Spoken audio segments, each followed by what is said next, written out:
प्रिय विद्यार्थियों, वंदे मातरम।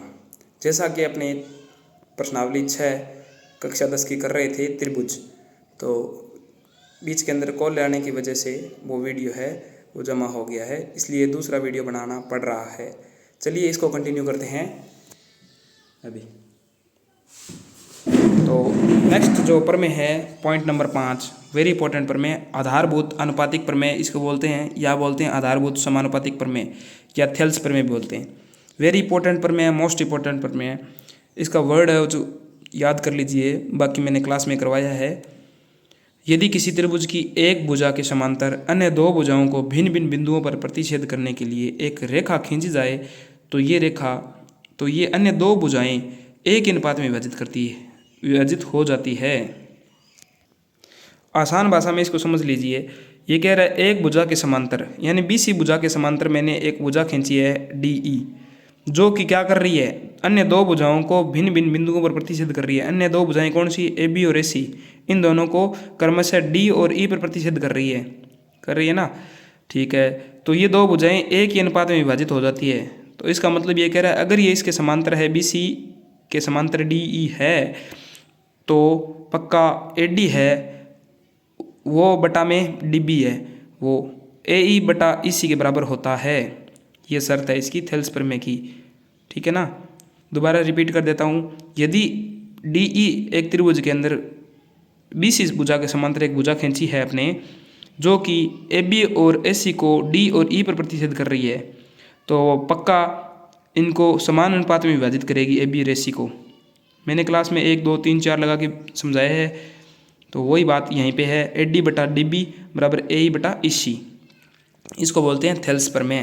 थेल्स नामक गणितज्ञ ने दी थी, इसलिए इसका नाम पड़ गया थेल्स प्रमेय। इस प्रमेय के उल्टा एक प्रमेय और होती है, एकदम विपरीत। अपना टॉपिक नंबर 6 है, यदि एक रेखा किसी त्रिभुज की दो भुजाओं को एक ही अनुपात में विभाजित करे तो यह रेखा तीसरी भुजा के समांतर होती है। यदि एक रेखा किसी त्रिभुज को दो भुजाओं को एक ही अनुपात में विभाजित करे, मतलब ये DE, अब उल्टा सिस्टम है। इसमें क्या है, DE पहले विभाजित कर रही है AB और AC को D और E पर प्रतिच्छेद कर रही है, तो इसका मतलब समान अनुपात में विभाजित कर रही है। AD अपॉन DB है ना, वो AE अपॉन EC है, ये दिया हुआ है अपने को समान अनुपात में विभाजित। तो इसका मतलब ये पक्का होगा कि DE समांतर होगी BC के, मतलब ये जो भुजा है बीच वाली वो समांतर होगी। थेल्स प्रमेय में तो समांतर देगा और समान अनुपात में अपने को दिखाना है। इसमें समान अनुपात में दिखाया हुआ है तो अपने को समांतर दिखाना है। ये इसकी विपरीत प्रमेय, ये भी इंपॉर्टेंट है दोनों प्रमेय। इसके बाद में समरूपता की 4 कसौटियाँ पढ़नी है अपने को। पूरी प्रश्नावली इन 6 पर आधारित है।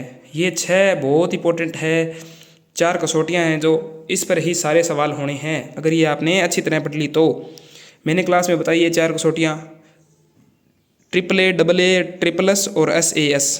ये होती है, A का मतलब एंगल होता है, S का मतलब साइड होता है, मतलब भुजा भुजा भुजा, और कोण कोण, और कोण कोण कोण, और भुजा कोण भुजा। इस प्रकार 4 कसौटियाँ हैं, ढंग से इनको पढ़ लेते हैं। यदि पहले 7 नंबर पॉइंट अपना, यदि दो त्रिभुजों में संगत कोण बराबर हो तो उनकी संगत भुजाएं एक ही अनुपात में होती है, इसलिए दोनों त्रिभुज समरूप होते हैं। मतलब एक त्रिभुज में दूसरे त्रिभुज के अगर अपने को कोण बराबर दे दे, संगत कोण बराबर दे दे, तो श्योरली हम कह सकते हैं कि संगत भुजाएं भी एक ही अनुपात में होगी, पक्का होगी। तो सिर्फ संगत कोण बराबर देने के बदौलत हम कह सकते हैं कि त्रिभुज दोनों समरूप होंगे। इस कसौटी को क्या कहते हैं, ए कसौटी, यानी कोण कोण कोण कसौटी। ठीक है ना, मतलब अपने को कोण भी दे देना दोनों त्रिभुजों के, वो ही पर्याप्त है उसके समरूप होने के लिए त्रिभुजों के। और अपने पास 8 नंबर पॉइंट है, यदि दो त्रिभुजों में एक त्रिभुज के दो कोण क्रमशः दूसरे त्रिभुज के दो कोणों के बराबर हो तो भी दोनों त्रिभुज समरूप होते हैं। इसको कहते हैं ए कसौटी, यानी कोण कोण कसौटी। एक त्रिभुज की तो दो कोण चाहिए, दूसरे त्रिभुज के दो कोण चाहिए क्रम से, ठीक है ना, तो भी वो त्रिभुज क्या होंगे, समरूप होंगे। ये त्रिभुज 7वां और 8वां मतलब नियम तो एक जैसे ही हैं, क्योंकि अगर देखो व्यवहारिक बात तो ये है कि दो कोण किसी त्रिभुज में बराबर है तो तीसरा कोण भी ऑटोमेटिक बराबर होगा, क्योंकि हम जानते हैं कि त्रिभुज के तीनों कोणों का योग कितना होता है, 180 डिग्री होता है। इसलिए अपना पॉइंट नंबर 9 करते हैं। यदि दो त्रिभुजों में संगत भुजाएं एक ही अनुपात में हो तो उनके संगत कोण बराबर होते हैं और इसलिए दोनों त्रिभुज समरूप होते हैं। अब ये नियम है, इसमें संगत भुजाएं एक अनुपात में देगा। इसमें भुजा बराबर नहीं देगा परंतु अनुपात एक ही होगा, जरूरी नहीं है बराबर हो। जैसे एक त्रिभुज में भुजा है 2, 3 और 5, दूसरे के अंदर हो सकती है इसका डबल हो, यानी 4, 6 और 10, ठीक है ना, उनका अनुपात समान हो। दो त्रिभुजों में संगत भुजाएं एक ही अनुपात में हो तो उनके संगत कोण भी ऑटोमेटिक बराबर होंगे। मतलब जैसे अपने पॉइंट नंबर 7 किया था, उसमें संगत कोण बराबर थे तो हम कह सकते हैं कि संगत भुजाएं एक ही अनुपात में होगी। 9 नंबर इसका एकदम विपरीत क्या है, संगत भुजाएं एक ही अनुपात में हो तो उनके संगत कोण बराबर होंगे, तो भी त्रिभुज क्या होंगे, समरूप। इसमें संगत भुजाएं एक अनुपात में दी हुई है, इसलिए इसको कहते हैं ए समरूपता कसौटी, यानी भुजा भुजा भुजा समरूपता कसौटी है। ये तीनों भुजा एक अनुपात में है। अपना लास्ट पॉइंट रहा हुआ है एस समरूपता कसौटी, यानी इसमें क्या होगा, दो भुजाएं और एक होगा कोण। तो इसको पढ़ लो। यदि एक त्रिभुज का एक कोण दूसरे त्रिभुज के एक कोण बराबर हो, यानी ए और ए बराबर है, ए का मतलब एंगल माने कोण, तथा इन कोणों को अंतर्गत करने वाली भुजाएं एक ही अनुपात में हो, यानी एक तो कोण बराबर होगा और जो कोण किन दो भुजाओं के बीच में है वो भुजाएं अगर एक ही अनुपात में हो, समान अनुपात में हो, तो दोनों त्रिभुज क्या होंगे, समरूप होंगे। इसको क्या कहते हैं, एस कसौटी कहते हैं। मतलब दो भुजा है वो तो अनुपात समान होना चाहिए और बीच में एक कोण होना चाहिए, उसका मान बराबर होना चाहिए, तो भी हम कह सकते हैं त्रिभुज समरूप होंगे। इस पेज पे अपने कितनी पड़ी है, देखो 5 से लेके 10 तक, यानी 5 पर में पड़ी है।